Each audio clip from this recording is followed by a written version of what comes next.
Doctor D Y. Patil polytechnic Kasba Bawda Kolhapur शासनाच्या सर्व प्रकारच्या स्कॉलरशिप्स उपलब्ध।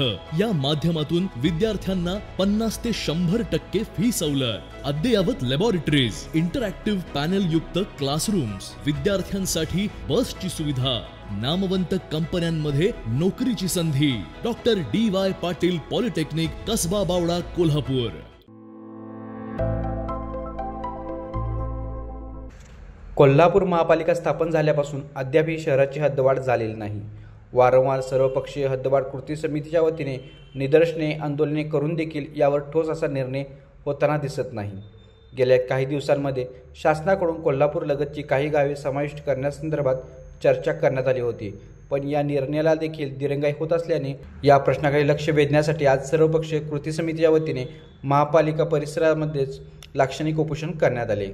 कोल्हापूर शहरातील अनेक विविध संघटना मंडळे तालमींनी आपला पाठिंबा हद्दवाढीला दर्शविला आहे। यावेळी महापालिका निवडणुकीपूर्वी हद्दवाढ झाली तर ठीक, अन्यथा निवडणुकीवर बहिष्कार टाकण्याचा इशारा दिलीप देसाई यांनी दिला आहे। हे पहा, कोल्हापूर शहराची हद्दवाढ कोल्हापूर नगरपालिका झाल्यापासून 1 इंचही वाढलेली नाही। हे जगातलं एकमेव उदाहरण आहे। अनेक महाराष्ट्र राज्यामध्ये अनेक जिल्ह्यामध्ये हद्दवाढ झाल्या, किंबहुना इचलकरंजीची हद्दवाढ झाली, परंतु कोल्हापूर शहराची हद्दवाढ झाली नाही।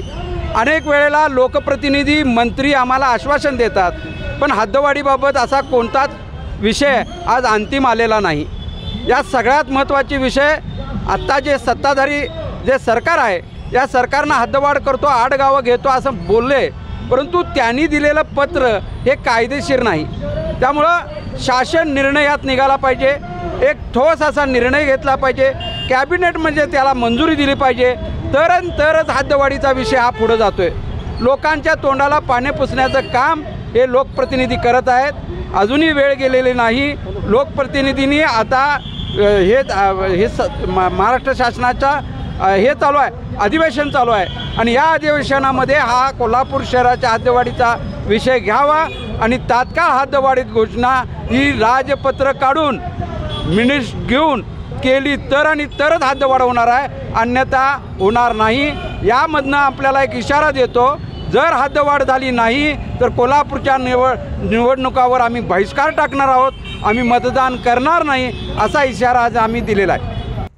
यावेळी कोल्हापुरातील सर्व पक्षाचे पदाधिकारी, हद्दवाढ कृती समितीचे पदाधिकारी, नागरिक मोठ्या संख्येने उपस्थित होते।